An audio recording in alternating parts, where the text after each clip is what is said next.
गौरी पुत्र गणेश भगवान की जय। बोलिए श्री शंकर पार्वती भगवान की जय। जय श्री कृष्णा, राधे राधे। पौराणिक मान्यताओं के अनुसार माघ के महीने को बड़ा ही पवित्र माना गया है और माघ मास की पूर्णिमा को साल की सबसे बड़ी पूर्णिमा माना गया है। माघ मास में और माघ पूर्णिमा के दिन देवता पृथ्वी पर आते हैं और मनुष्य रूप धारण करके स्नान, दान और जप करते हैं। माघ पूर्णिमा के दिन सभी पवित्र नदियों का जल गंगा जल के समान हो जाता है। आज के दिन गंगा स्नान करने और माघ पूर्णिमा की कथाओं को सुनने से मनुष्यों की समस्त मनोकामनाएं पूर्ण होती हैं और मोक्ष की प्राप्ति होती है। तो आज मैं आपको सुना रहा हूँ माघ पूर्णिमा की बड़ी ही दुर्लभ कथा। तो इन कथाओं को बड़ी ही श्रद्धा और प्रसन्नचित मन से भगवान श्री लक्ष्मी नारायण जी के चरणों का ध्यान करते हुए पूरा अवश्य सुनिएगा। हिंदू धर्म में धार्मिक और आध्यात्मिक दृष्टि से विशेष महत्व रखने वाली माघ पूर्णिमा को बहुत ही पुण्य फल देने वाली माना जाता है।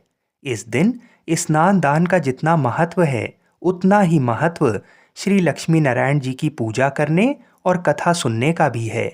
पौराणिक कथा में वर्णन मिलता है कि किसी नगर में धनेश्वर नाम का एक ब्राह्मण रहता था। उसकी पत्नी रूपवती, पतिव्रता और सर्वगुण संपन्न थी। बस दुख था तो सिर्फ इस बात का कि उनकी कोई संतान नहीं थी। यही कारण था कि वे दोनों बहुत चिंतित रहते थे।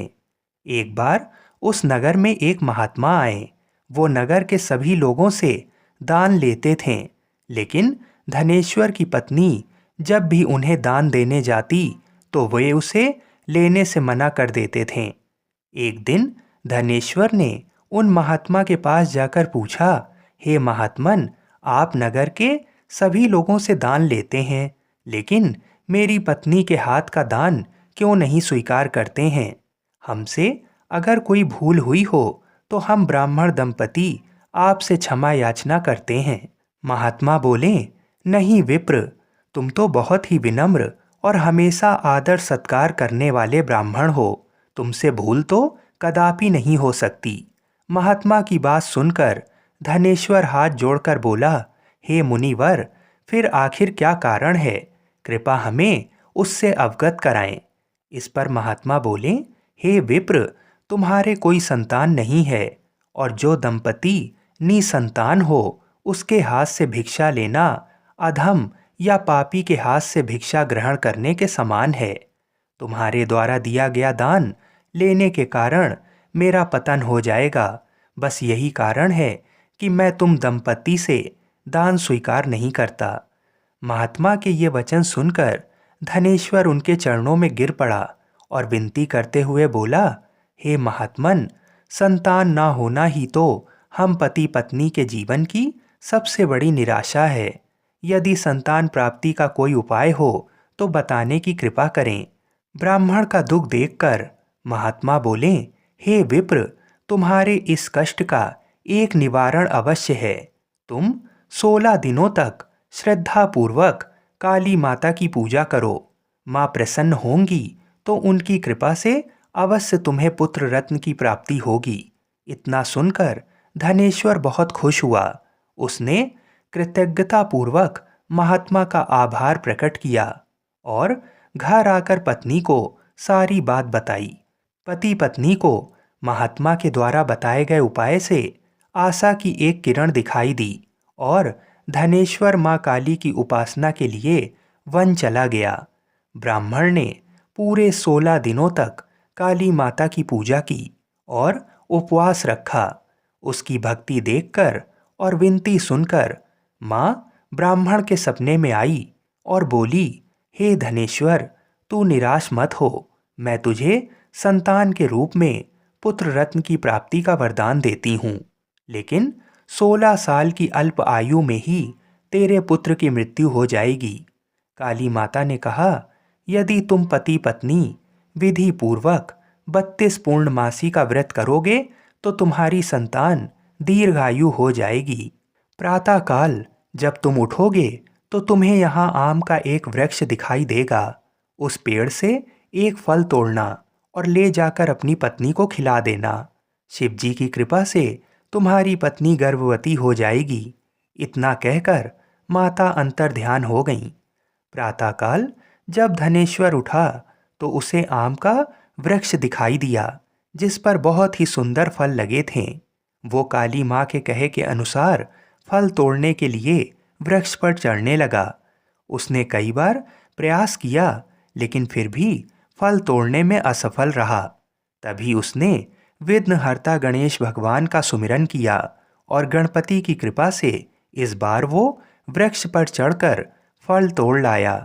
धनेश्वर ने अपनी पत्नी को वो फल दिया, जिसे खाकर वो कुछ समय बाद गर्भवती हो गई।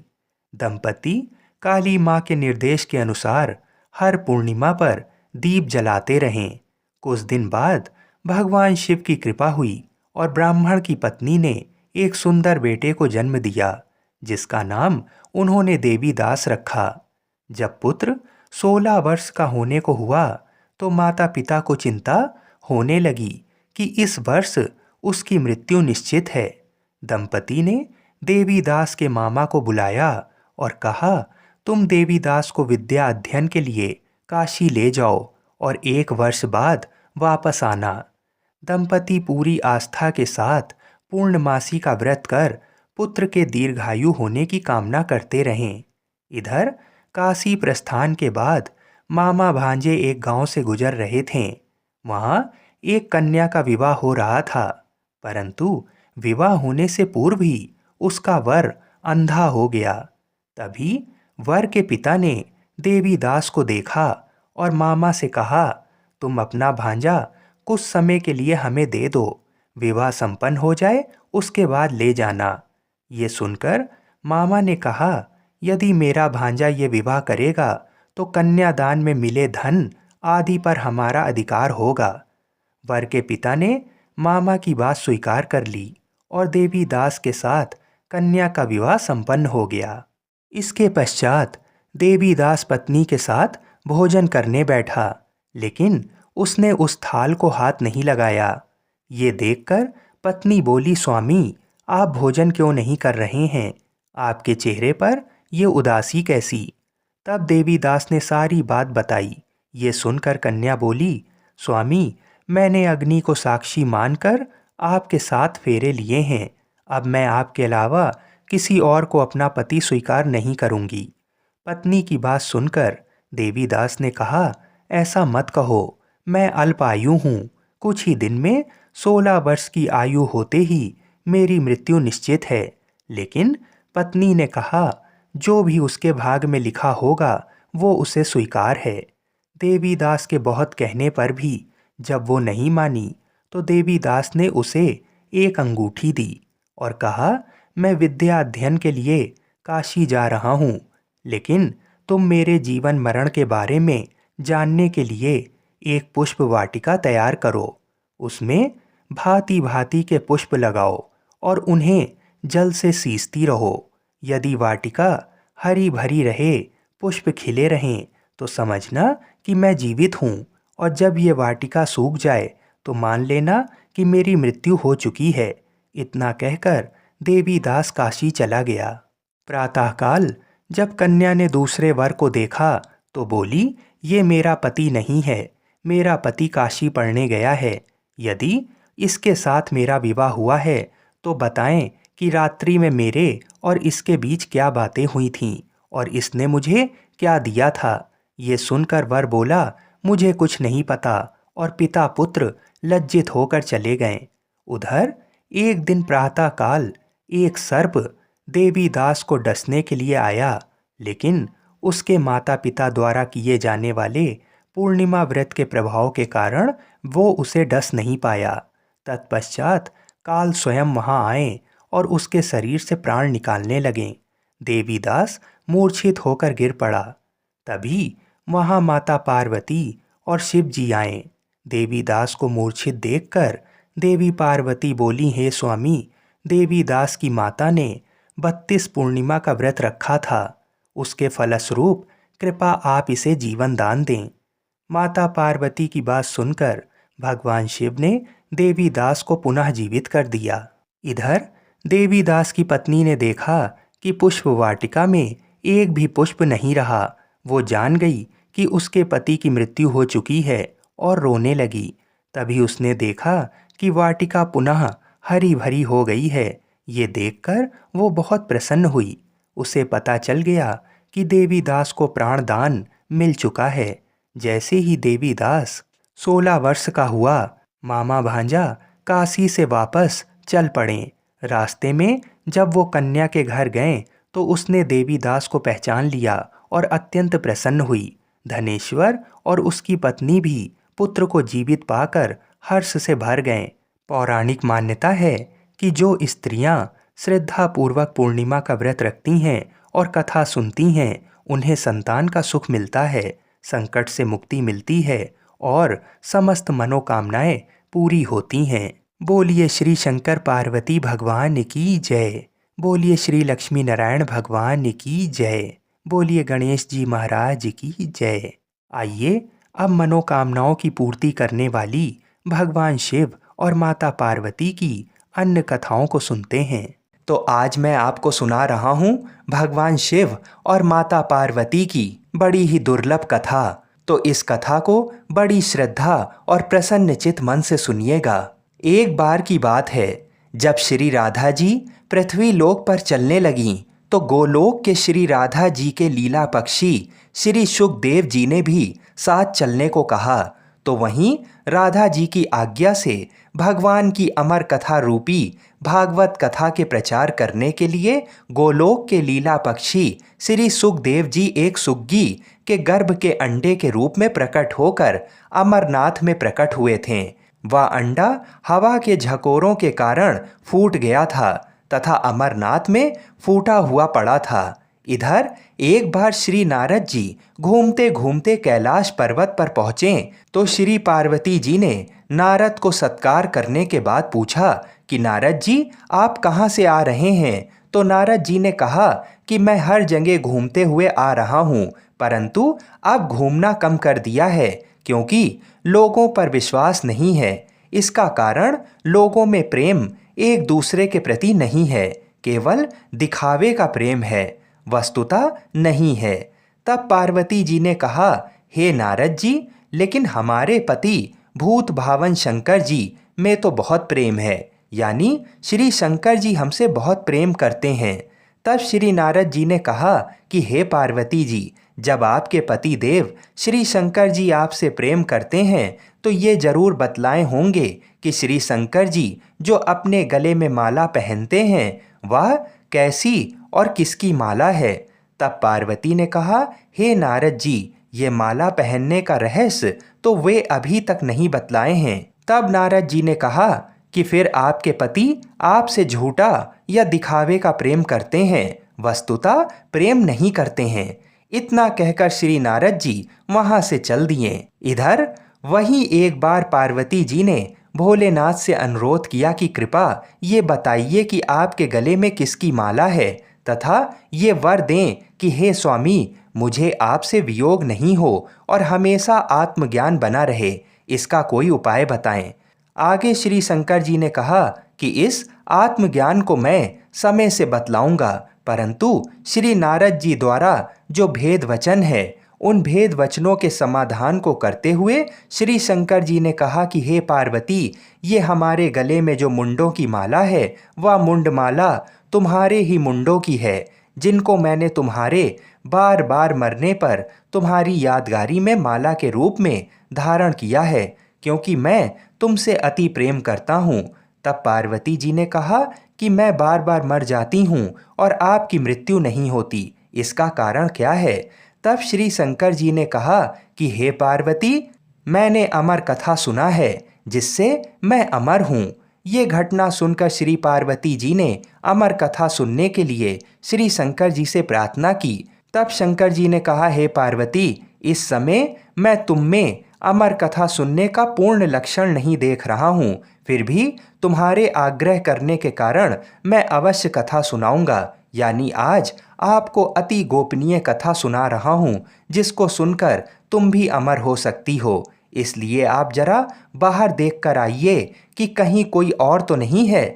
श्री पार्वती जी ने बाहर आकर चारों तरफ अच्छी तरह देखा तो वहां एक सुख सावक के विगलित अंडे के सिवा कुछ नहीं था। उन्होंने श्री शंकर जी से कहा कि बाहर कोई नहीं है। तब बीच बीच में पार्वती जी कथा सुनने के दौरान हुंकारे भरती थीं।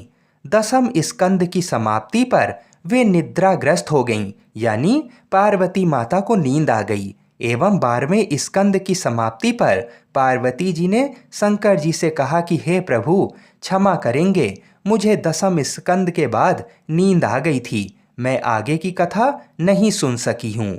अर्थात श्री कृष्ण उद्धव संवाद जो 11वें स्कंद में है उसको मैंने नहीं सुना तथा 12वें स्कंद की कथा भी नहीं सुनी। इधर ये जानने हेतु कि फिर कथा के बीच में हुंकारी कौन भर रहा था। अगर पार्वती माता सो रही थीं तो बार बार हुंकारी कौन भर रहा था, ये प्रश्न दोनों के मन में जागा।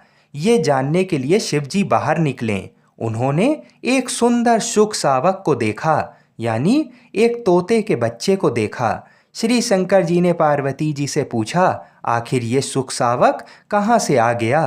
पार्वती जी ने विनीत वाणी में कहा कि ये तो विगलित अंडे के रूप में पड़ा था तथा श्री भागवत कथा रूपी अमृतपान से जीवित हो गया।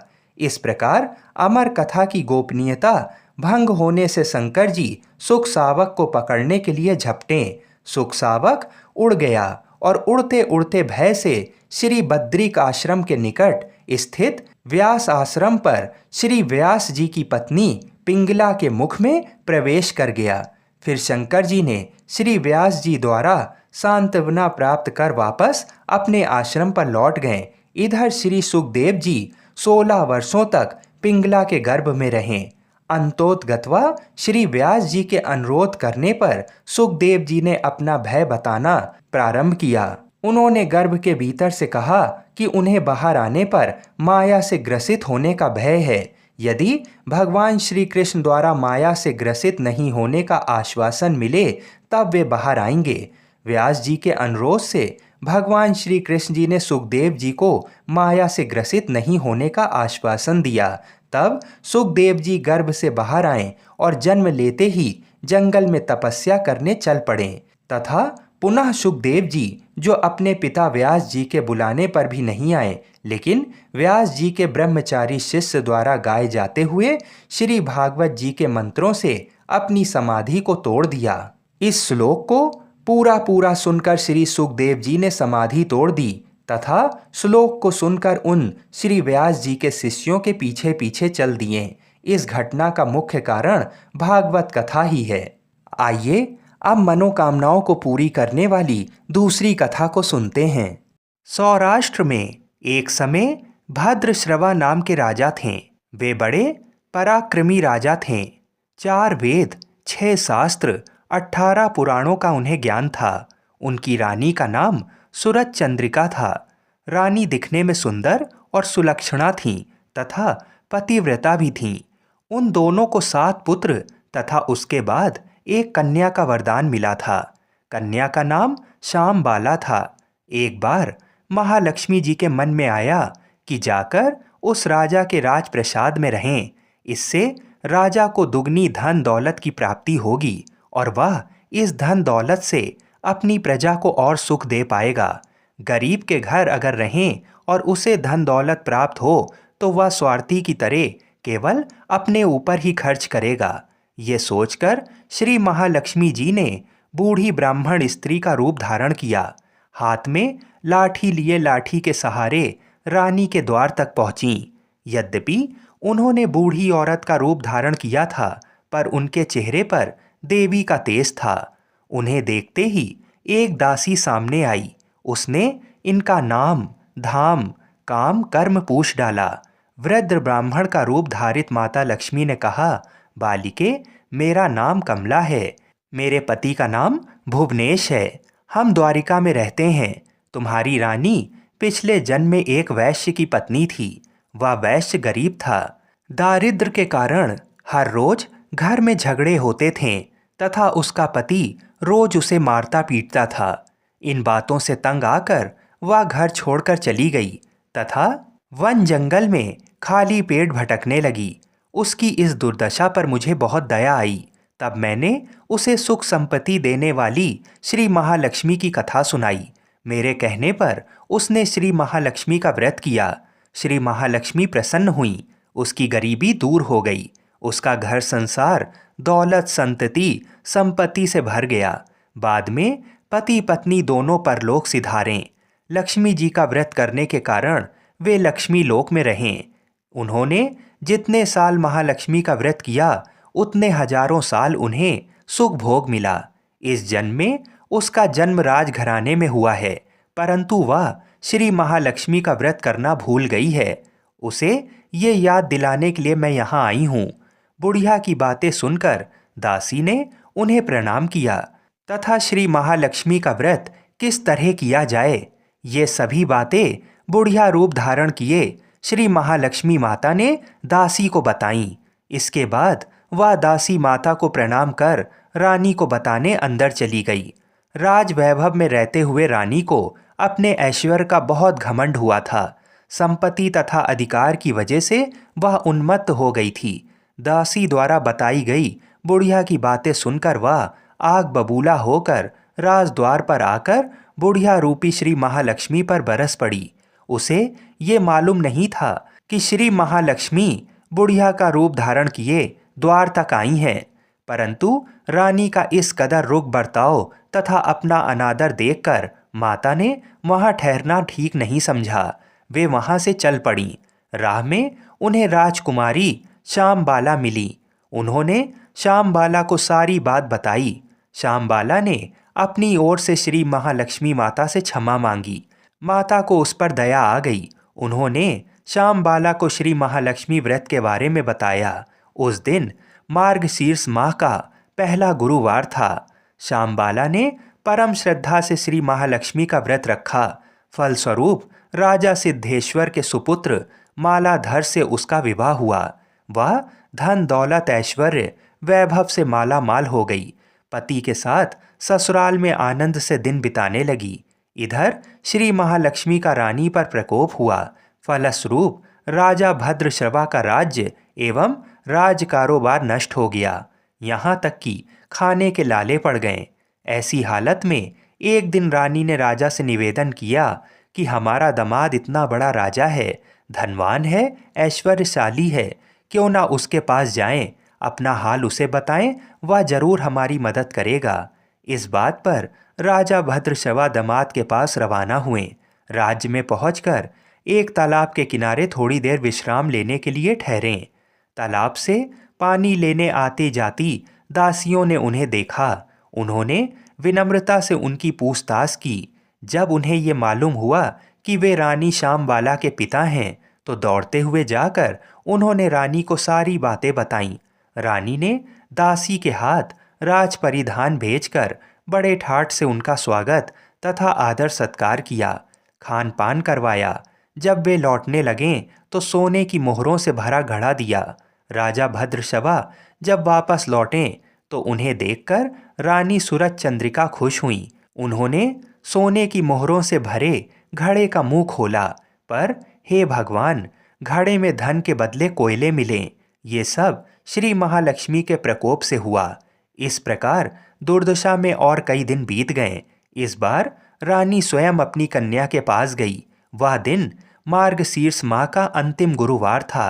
श्यामबाला ने श्री महालक्ष्मी का व्रत किया, पूजा की, अपनी माता से भी व्रत करवाया। इसके बाद रानी अपने घर आई। श्री महालक्ष्मी का व्रत रखने पर उसे फिर से अपना राजपाट, धन दौलत, ऐश्वर्य प्राप्त हुआ। वह फिर से सुख शांति आनंदमय जीवन बिताने लगी। कुछ दिनों बाद राजकन्या श्यामबाला अपने पिता के घर आईं। उसे अपने घर देखकर सूरज चंद्रिका को पुरानी बातें याद आईं। यही कि श्यामबाला ने अपने पिता को घड़ा भर कोयला दिया था और उसे तो कुछ भी नहीं दिया था। इस कारण श्यामबाला को पिता के घर आने पर उसका कोई आदर आतिथ्य नहीं हुआ, बल्कि अनादर हुआ। पर उसने इस बात का बुरा नहीं माना। अपने घर लौटते समय उसने पिता के घर से थोड़ा नमक ले लिया। अपने घर लौटने पर उसके पति ने पूछा, अपने मायके से क्या लाई हो? इस पर उसने जवाब दिया कि वहां का सार लाई हूं। पति ने पूछा, इसका मतलब क्या हुआ? श्यामबाला ने कहा, थोड़ा धीरज रखो, सब मालूम हो जाएगा। उस दिन श्यामबाला ने सारा भोजन नमक डाले बिना पकाया और परोसा। पति ने खाना चखा। सारा खाना नमक बिना था, इसलिए स्वाद नहीं आया। फिर श्यामबाला ने थाली में नमक डाला। इससे सारा भोजन स्वादिष्ट लगने लगा। तब श्यामबाला ने पति से कहा, यही है वह मायके से लाया हुआ सार। पति को उसकी बात सही लगी। फिर वह दोनों हंसी मजाक करते हुए भोजन करने लगे। कहा गया है कि इस तरह जो कोई श्रद्धा भाव से श्री महालक्ष्मी की पूजा करेगा, उसे माता की कृपा अवश्य प्राप्त होती है। सुख संपत्ति शांति प्राप्त होती है। सभी मनोकामनाएं पूरी होती हैं। परंतु ये सब प्राप्त होने पर भी माता की पूजा को भूलना नहीं चाहिए। हर गुरुवार को व्रत पाठ अवश्य करना चाहिए। इस तरह श्री महालक्ष्मी की महिमा भक्तों की मनोकामना पूरी करती है। बोलिए श्री लक्ष्मी नारायण भगवान की जय।